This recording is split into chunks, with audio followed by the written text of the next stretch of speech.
내가 너희에게 진리를 말한다. 양 우리의 문으로 들어가지 않고 다른 곳으로 넘어가는 사람은 도둑이며 강도다. 문으로 들어가는 사람이 양의 목자다. 문을 지키는 사람은 목자를 위해 문을 열어준다. 양들은 목자의 음성을 듣고 목자는 양들의 이름을 부르며 그들을 밖으로 인도한다. 목자가 자기 양을 모두 밖으로 이끌어낸 후 양들 앞에서 걸어가면 양들은 목자의 음성을 알기 때문에 그의 뒤를 따른다. 하지만 양들은 낯선 사람을 절대로 따라가지 않는다. 양들은 낯선 사람의 음성을 알지 못하기 때문에 그 사람에게서 멀리 도망간다. 예수님께서는 이 비유를 들어 사람들에게 말씀하셨습니다. 그러나 사람들은 그분이 자기들에게 하시는 말씀이 무슨 뜻인지 깨닫지 못했습니다. 우리 가슴에 손을 얹고 신앙을 고백과 함께 말씀을 나누겠습니다. 제가 먼저 고백하겠습니다. 하나님은 나를 사랑하십니다. 나는 그 사랑 안에 있습니다. 하나님은 오늘 나에게 말씀하실 것입니다.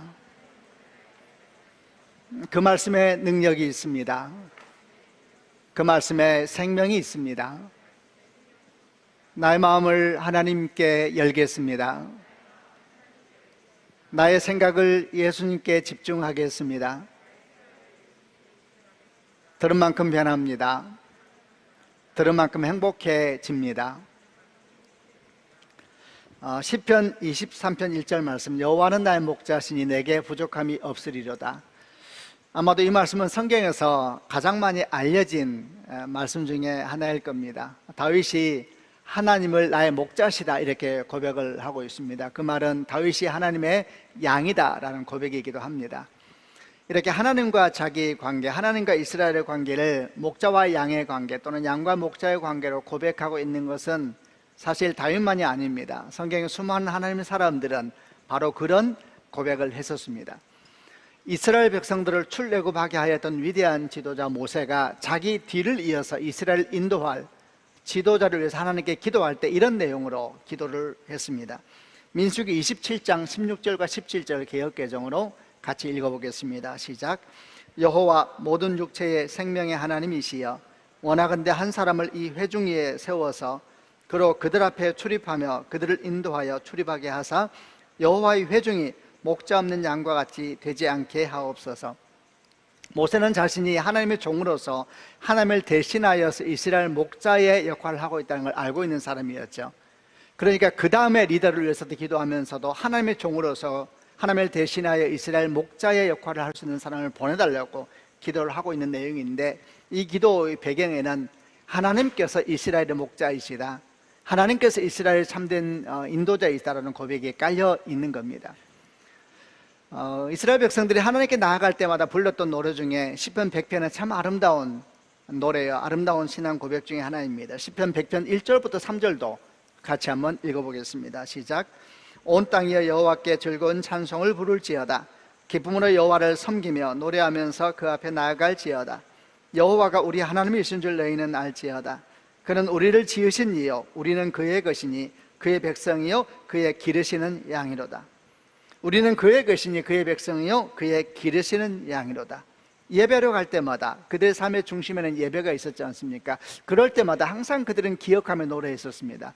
하나님은 우리의 목자이시고 우리는 그분이 기르시는 양이다.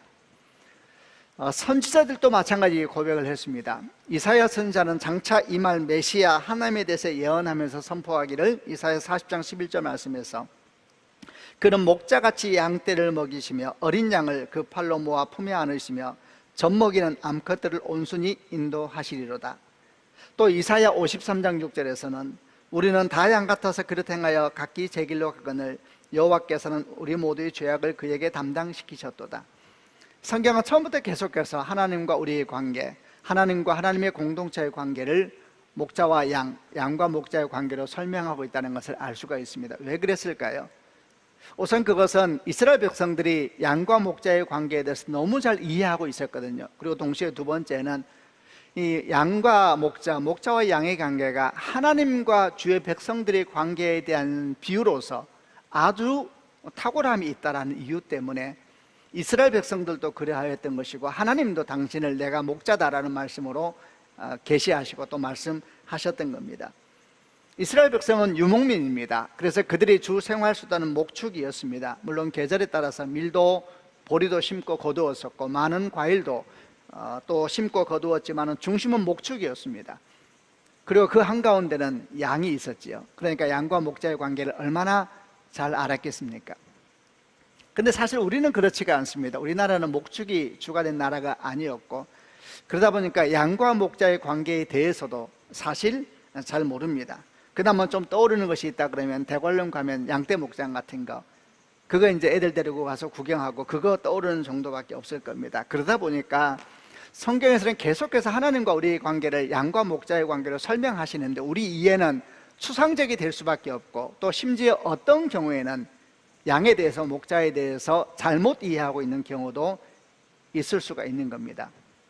예를 들면 여러분은 양에 대해서는 어떤 인식을 가지고 있습니까? 요즘은 좀 많이 바뀌었습니다만은 그래도 적잖은 사람들이 양 그러면은 아주 순결하고 온유하고 순종적이고 이런 이제 동물로 생각하는 경향이 있는데, 사실은 전혀 그렇지가 않지요.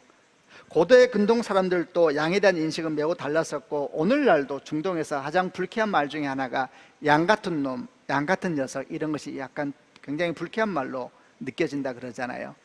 왜냐하면 그들에게서 양이라는 것은 아주 온유하고 순종적이고 깨끗한 짐승이 아니고 더럽고 추하고 고집세고 아주 그냥 어려운, 불편한 그런 짐승으로 이해되기 때문입니다. 제가 이제 여러분에게 이렇게 길게 목자에 대해서, 양에 대해서 설명한 이유는 오늘 그리고 다음 주에 우리가 묵상하려고 하는 요한복음 10장 말씀이 바로 이 전제로부터 시작하기 때문입니다. 요한복음 10장 말씀은 성경 전체에서 목자와 양 되는 우리의 관계에 대해서 아주 잘 설명하고 있는 대표적인 말씀인데, 우리가 이제 그걸 묵상해 보려고 하기 때문에 이 말씀을 묵상함에 있어서 먼저 전제되는 중요한 것이 뭐냐 하면은, 정말 우리가 양과 같은 존재인가라는 인식이 아주 중요합니다. 만약 우리가 정말 우리 인생이, 우리 삶이 양과 같은 인생이구나라고 생각된다면은 요한복음 10장 말씀은 내 말씀이 되는 것이고 나를 향한 약속이 되겠지만은, 글쎄 잘 모르겠다, 아니면 나는 아닌 것 같은데 이런 생각이 들면은 요한복음 10장 말씀은 이스라엘 백성을 향한 말씀이고, 나는 그들을 향해 주신 말씀을 통해서 간접적으로 내게 주신 교훈이 뭘까라고 찾아가는 그런 접근하는 모습이 되기 때문에 전혀 여러분 상황이 다를 수밖에 없죠. 그래서 요한복음 10장을 묵상함에 있어서 내가 정말 양과 같은 백성인가, 양과 같은 사람인가라는 이해가 중요한 겁니다. 그래서 오늘 저희가 묵상할 내용은 바로 거기에 초점을 맞춰서 얘기를 해보려고 합니다. 정말 내가 양과 같은 그런 인생인가, 여기에 초점을 맞춰서 얘기를 해보려고 하고, 다음 주는 그런 우리에게 오신 선한 목자 되신 주님께서는 내게 어떤 일을 하시고 어떤 의미로 내게 계시는가, 이런 쪽에 초점을 맞춰서 나누어 보겠습니다. 함께 지금부터 양이 가진 몇 가지 특징을 좀 나누면서 나는 어떠한가 생각해 보려고 하는데, 양에 대한 이런 뭐 책자라든지 자료를 보게 되면 참 여러분들이 정리를 잘 해 두셨더라고요. 양의 특성에 대해서 어떤 분들은 10가지로 정리하기도 하고, 어떤 사람은 8가지로 정리하기도 하고, 이런 모양 저런 모양을 잘 정리해 주셨는데, 저는 여러분과 함께 그 내용을 다 모아서 한 3가지 정도의 모양을 생각하면서 우리를 한번 생각해 보고자 합니다.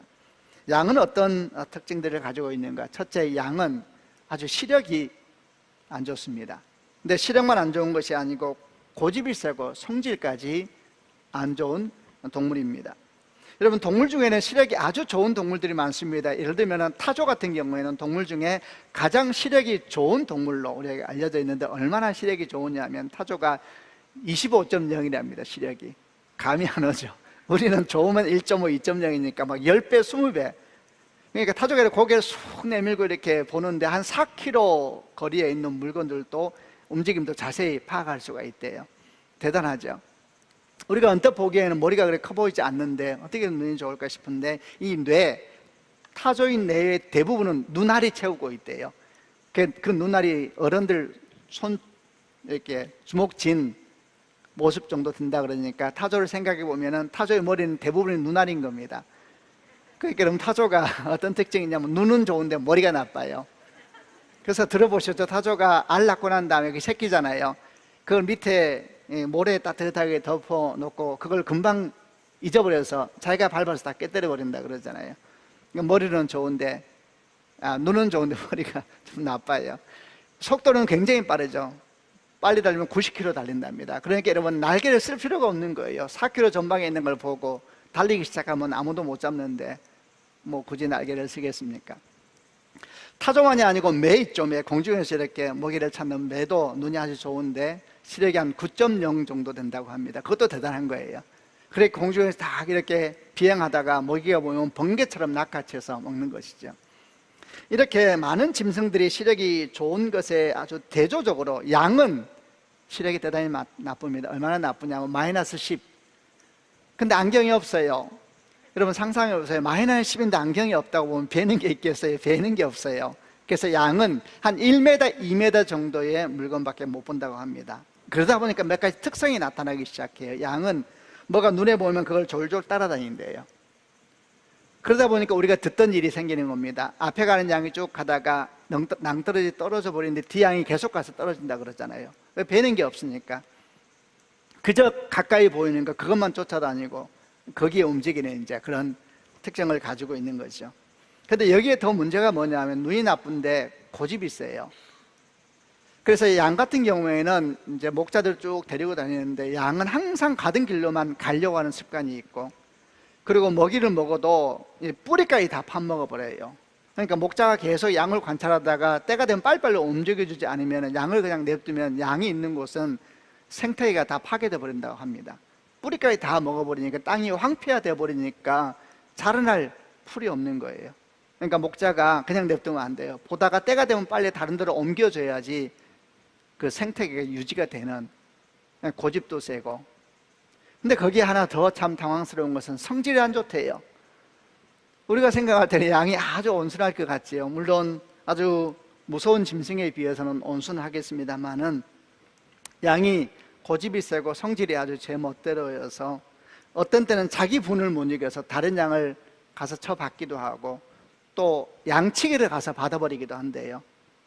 언뜻 잘 이해가 안 되죠. 그래서 중세 기록에 의하면은 양치기가 양에 부딪혀서 죽는 경우가 종종 있었다는 기록이 있기도 합니다. 성질이 안 좋은 거죠. 이런 이야기는 혹시 들어보셨는지 모르겠습니다. 양이 이제 털이 아주 푹실한데 양이 성질이 안 좋아서 여름 되면은 옆에 있는 양하고 딱 붙어 있는데요. 그 더운데. 왜 그러냐 하면 옆에 있는 양 더워 죽으라고 붙어 있는데요. 겨울 되면 그렇게 떨어져 있는데 왜 떨어져 있냐면 얼어 죽으라고. 유모겠지요. 근데 여러분 유모가 그냥 나옵니까? 이유가 있죠. 실제로 겨울에 홀로 떨어져서 죽는 양들이 많아서 양치기들이 어떻게 하냐면은 날씨가 추워지면 양털을 다 깎아버린대요. 그래서 서로 부딪히면서 열을 내고 같이 살 수 있도록. 이게 양치기의 지혜인 것이죠. 한번 생각해 보세요. 우리는 양을 잘 모르잖아요. 지나가는데 만약에 양치기가 날씨가 이제 추워지려고 하는데 양의 털을 깎고 있으면 어떤 마음이 들까요? 정말 잔인하다. 아니에요. 그 양 살리기 위해서 양 지금 털을 깎고 있는 중인 것이죠. 이렇게 보세요. 눈 나쁘고 고집세고 성질까지 안 좋으니까 어떤 또 상황이 되냐면 훈련이 안 돼요. 양은 훈련이 안 된답니다. 이거 동물 서커스 한번 생각해 보세요. 다 훈련됩니다. 곰도 사자도 악어도 훈련을 시키는데 양은 안 됩니다. 그렇게 생각해 보니까 우리가 뭐 많이 가본 적은 없습니다만 서커스 같은 걸 보게 되면 양은 밖에 무리로 그냥 울타리 지어서 모아놔요. 깨끗하게 씻겨놓으면 깨끗해 보이니까요. 그럼 애들이 지나가다 막 보고 지나가지 안에서 무슨 서커스를 하는데 양이 거기에 주도적으로 일하는 것을 볼 수가 없죠. 왜? 훈련이 안 되니까요. 그것도 그러지 않겠습니까? 멀리 못 보고 고집세고 성질 안 좋으니까 어떻게 그걸 훈련하겠어요? 이 개들이 양몰이를 하는데 그것도 양을 훈련시킨 게 아니고 개를 훈련시켜서 양의 본성을 이용해서 양을 몰아가는 거예요. 양은 훈련이 안 되거든요. 여러분, 제가 여러분에게 지금 양에 대한 첫 번째 특징을 말했습니다. 눈이 나쁘고 고집이 세고 아주 성질이 안 좋다. 그래서 이렇게 훈련이 안 된다 그랬는데 우리하고는 어떤 것 같습니까? 그래도 우리는 좀 다르잖아요. 우리는 교육 좀 받고 그래도 부모 잘 만나고 이러면 성품도 좋고 좀 사람답게 사는 그런 것 같지 않습니까?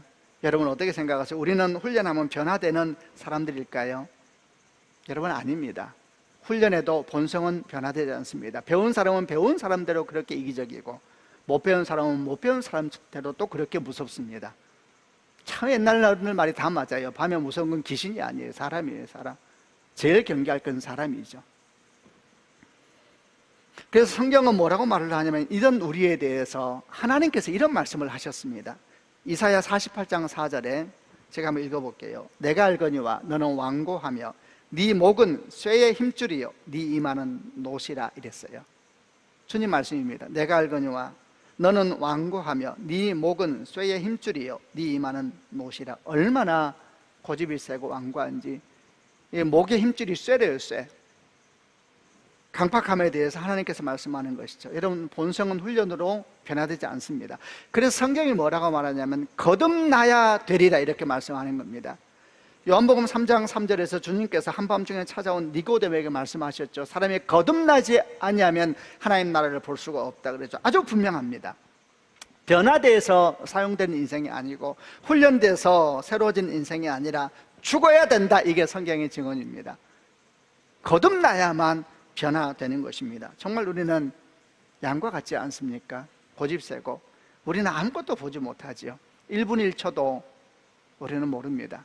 그러니까 닭의 양처럼 눈에 보이는 것만 쫓아가는 겁니다. 당장 내 눈에 이익이 되는 것, 내게 좋은 것, 손에 잡히고 귀에 들리고, 그러면 이제 그게 거기만 쫓아다니는 거예요. 닭이 양이죠. 두 번째 양의 특징을 생각해 보겠습니다. 두 번째 양의 특징은 자기 스스로 자신을 보호할 수 있는 능력이 거의 없다라는 겁니다. 동물들은 다 각자 힘도 있고 무기도 있어요.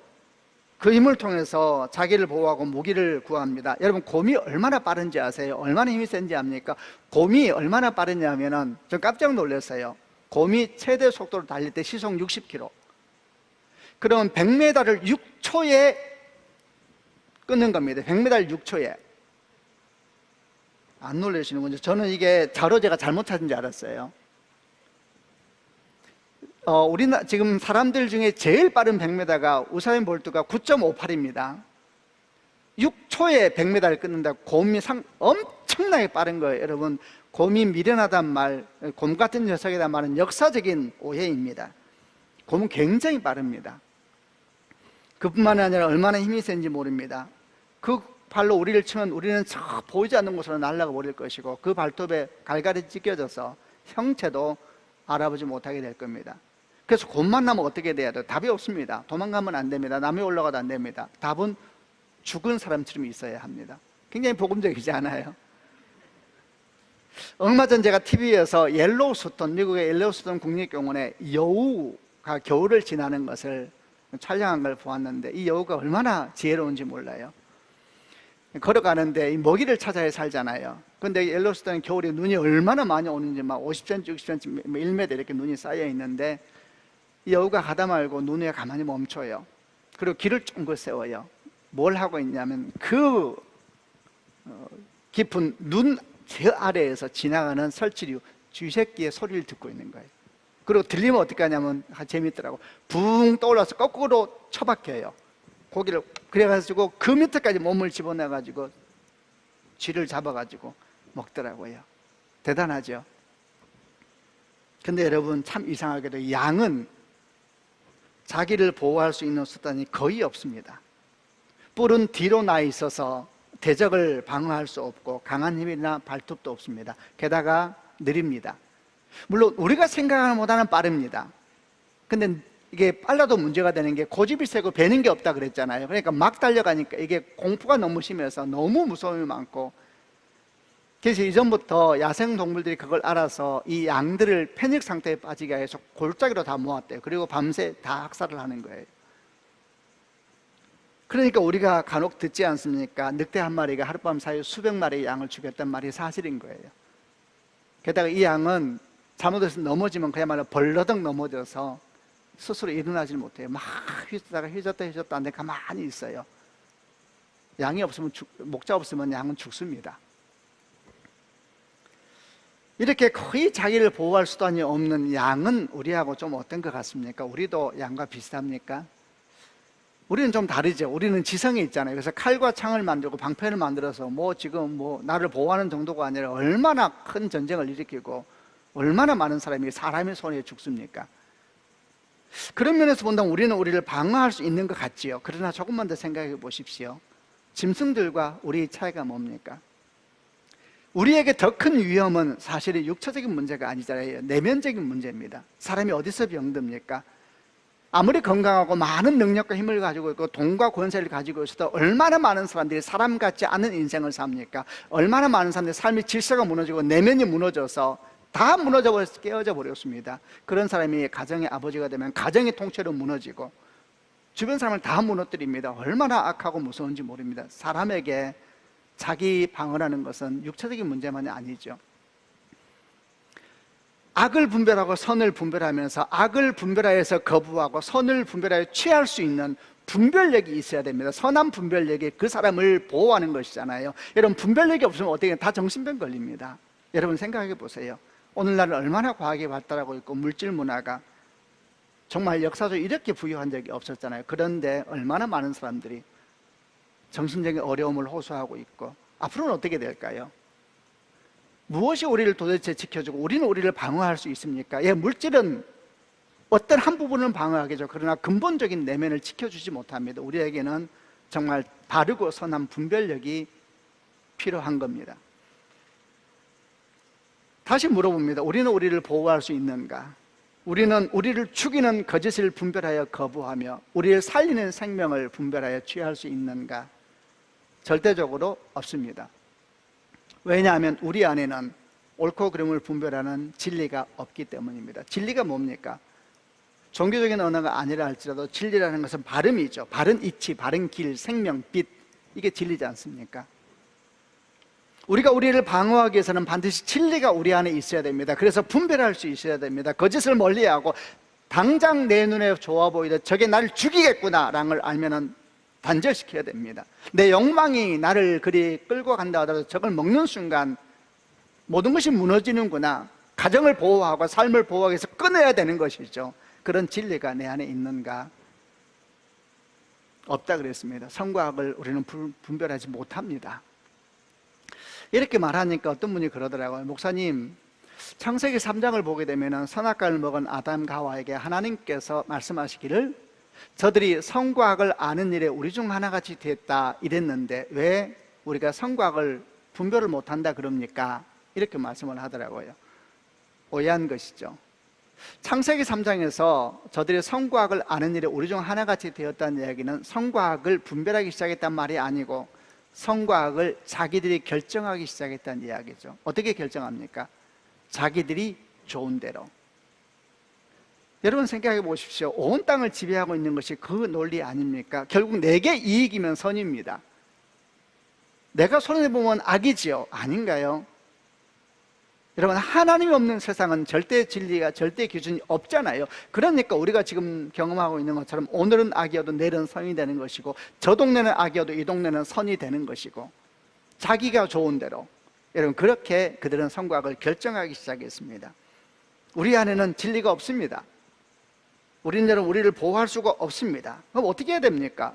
예, 진리는 바깥에서 와야 합니다. 그분이 누구이십니까? 예수 그리스도이십니다.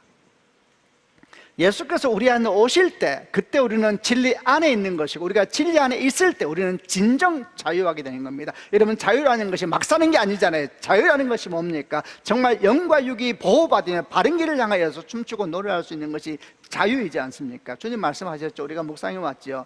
요한복음 8장 31절 32절 말씀에 너희가 내 말에 거하면 참내의 제자가 되고 진리를 알지니 진리가 너희를 자유하게 하리라 그랬습니다. 예수가 안 계시는 이 땅은 자기를 방어할 수는 없습니다. 여러분, 마지막으로 하나 더 나눠보겠습니다. 마지막 양의 특징은, 양은 여러분 아주 더럽습니다. 더럽고 냄새가 그렇게 많이 나요. 근데 엄청 먹어댑니다. 이게 대책임질하는 초식동물인데 위가 4개예요. 위가 4개. 더럽고 추하고 냄새나는데 엄청 먹어대요. 그리고 아빠 말했죠. 냅두면은 생태계를 다 파괴해 버린다고. 따구리네요, 그죠? 우리가 양을 생각하면 흰털을 생각하곤 해요. 아주 오해입니다. 양은 스스로 털갈이를 못합니다. 다른 짐승처럼 때를 따라 스스로 털갈이를 하면 그때라도 정결해질 거예요. 깨끗한 털이 올라오잖아요. 근데 스스로 털갈이를 못해요. 목자가 꼭 깎아줘야만 합니다. 여러분, 양이 목자를 잃어버리면 재앙입니다, 재앙. 늑대 같은 짐승이 와서 그를 잡아먹을 것이기 때문에 재앙만이 아니고, 그렇지 않더라도 자기 털의 무게를 감당하지 못해서 그 털 속에서 죽어가는 것이 양입니다. 털의 무게만이 아닙니다. 이 털이 얼마나 지저분한지 그 털 안에 벌레들이 기생하고 새끼를 낳고 알을 낳고, 그리고 나무잎들이 떨어져서 그 안에 썩어가고, 목자를 잃어버린 양은 여러분 재앙입니다, 재앙. 그래서 뉴질랜드나 호주 같은 곳에서는 정기적으로 양털을 깎아주지 않으면 짐승 학대죄에 해당한대요. 제가 사진을 하나 보여드리겠습니다. 얼마 전에 아주 재미있는 토픽으로 올라왔는데, 이 양이 목자를 떠나서 길을 잃어버리는데 얼마나 됐는지 모르는데 발견됐는데 온몸이 털로 둘러싸여 있는, 사진 하나 보여줘 보세요. 예. 그리고 기사는 이렇게 나옵니다. 얼마나 털이 지저분한지. 벌레란 벌레는 다 거기에 제자리 잡고 앉아 있고, 새끼를 낳고 뿌리 내리고 있고, 나무잎이 떨어져서 거기에서 안에 썩어가지고, 이 털 무게가 35kg나 됐대요. 어떻게 보이세요? 저 양이 멋져 보이세요? 다시 한번 두 번째 사진 보여주세요. 원래 이 양은 어떠냐? 이 양이요, 이 양. 아주 메마르고 사실은 죽어가고 있었던 거예요. 발견되지 않았으면 죽는 겁니다. 여러분, 양의 영광이 뭡니까? 양의 영광은 털입니다, 털. 근데 여러분, 그 영광 속에서 죽어가는 겁니다. 목자가 없으면 그 영광에 눌려서 죽고, 또 그 영광에 얼마나 많은 기생충들이 들어와서 자리 잡는지 몰라요. 냄새나고 추하고. 여러분, 이제 우리를 한번 생각해 보시죠. 우리는 양두루가 좀 다른가요? 우리는 정결합니까? 우리는 우리 안에 있는 더러움을 스스로 씻어낼 수 있습니까? 아니죠. 아마도 정직한 사람이라면 다 말할 겁니다. 자기가 얼마나 더러운가에 대해서. 우리는 말할 수 없이 추하지요. 그리고 우리도 우리 스스로 그 죄를 정결하게 하지 못합니다. 방법은 하나밖에 없습니다. 누군가 와서 우리 죄를 씻어줘야 되죠. 예수 그리스도의 십자가이지 않습니까? 그렇지 않으면 어떻게 되는가? 우리는 우리 죄 가운데 죽을 겁니다. 예, 세상 영광 가운데 그것 취하다가 온갖 기생충이 몰려든 인생 살 것이고, 거기에서 죽어갈 겁니다. 실제로 주님께서 뭐라고 말씀하셨느냐 하면, 요한복음 8장 24절에 이렇게 말씀을 하셨습니다. 한번 개역개정으로 같이 읽어보겠습니다. 시작. 그러므로 내가 너희에게 말하기를 너희가 너희 죄 가운데서 죽으리라 하였노라. 너희가 만일 내가 그인 줄 믿지 아니하면 너희 죄 가운데서 죽으리라. 두 번이나 반복되죠.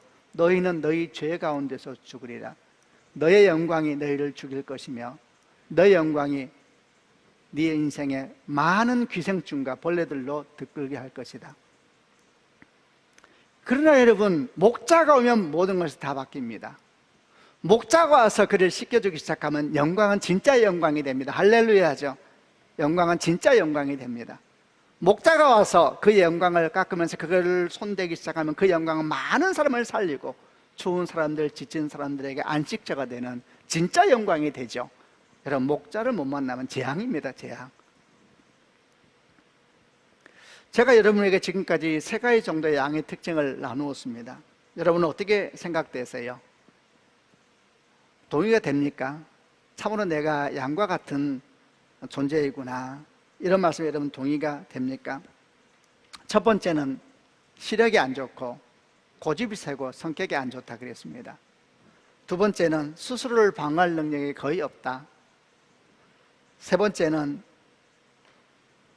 더럽고 냄새 나는데 또 얼마나 먹어야 되는지 모른다.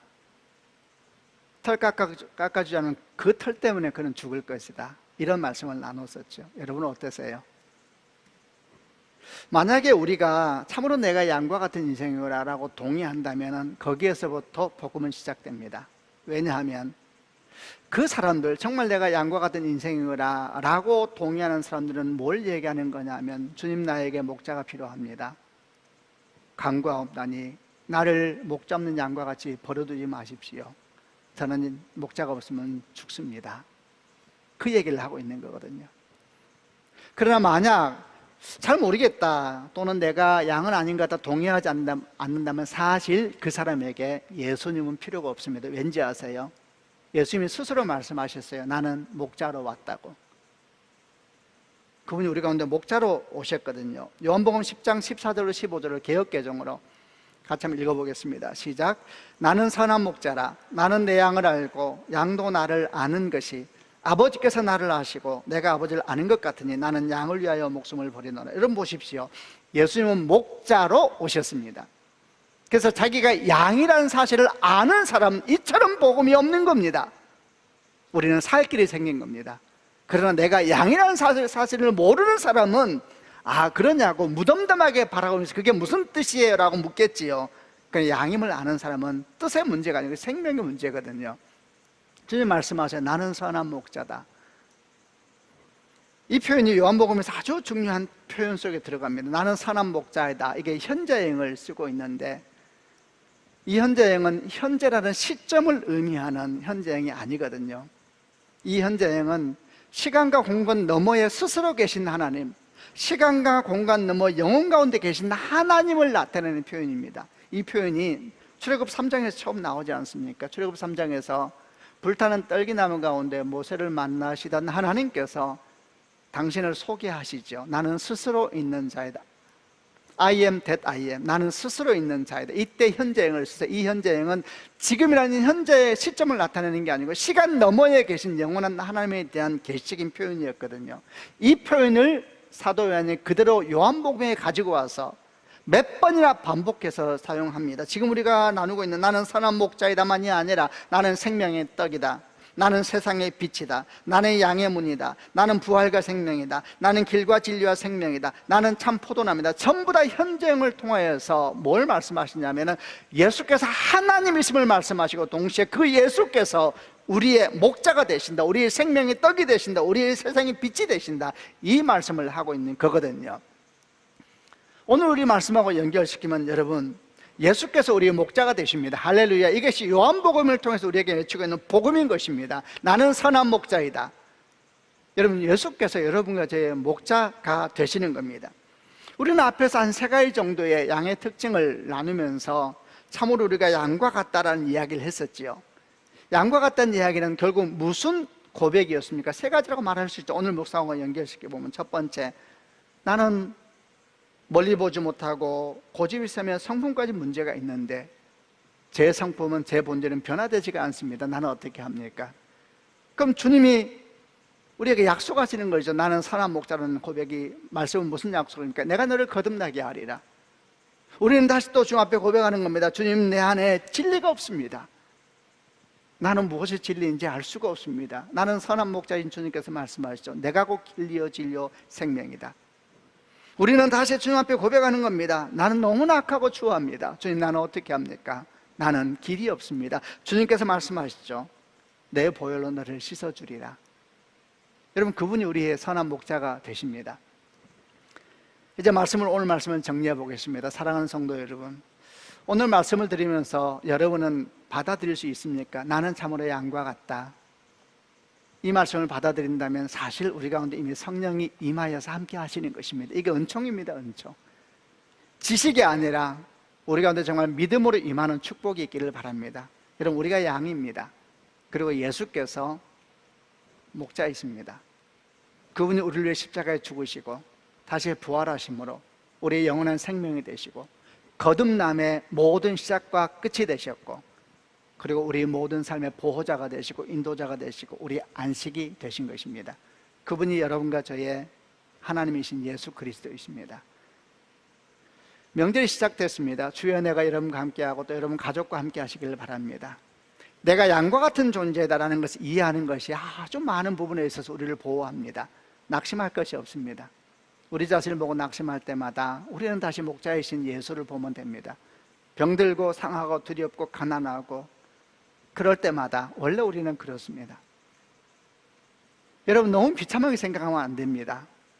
양은 목자가 있으면 모든 상황은 완전히 역전됩니다. 예수를 바라보고 그분과 함께 그곳에 서 있고 그분과 함께 걸어가고 그분과 함께 노래할 때에 여러분 진짜 영광이 임하는 것이고 그의 삶에 하나님의 은총이 임하는 것입니다. 그분은 당신의 목숨을 걸고 우리를 보호하시거든요. 그분은 왕 중의 왕이시요, 그분은 하나님이십니다. 그분이 여러분과 저의 목자이십니다. 시편 23편에서 다윗이 고백이 다가오지 않습니까? 여호와는 나의 목자시니 내게 부족함이 없으리로다. 그가 나를 푸른 초장에 누이시며 실만한 물가로 인도하시는도다. 내가 사망의 엄청난 골짜기로 다닐지라도 해를 두려워하지 않을 것은 주께서 나와 함께 하십니다. 주의 지팡이와 막대기가 나를 안위하시나이다. 주께서 내 원수의 목전에서 내게 상을 베푸시고 밥상을 베풀었다는 얘기예요. 성경에서 밥상은 정말 은총의 단어거든요. 하나님께서 밥상을 베푼다는 얘기는 하나님과 함께 우리가 밥을 먹는, 하나님 앞에 용납되었다는 이야기고 하나님의 식구가 되었다는 이야기거든요. 원수 앞에서. 저는 그 말씀 묵상할 때마다 너무 좋아요. 원수를 향하여 주님께서 말씀하시는 것 같아요. 내 식구다. 내 밥상에 앉는 내 식구다. 건들지 마라. 저는 그렇게 항상 받아져요. 여러분, 세상 사람들도 누구하고 밥 먹고 와서 엄청 자랑하잖아요. 제비 안 됩니다.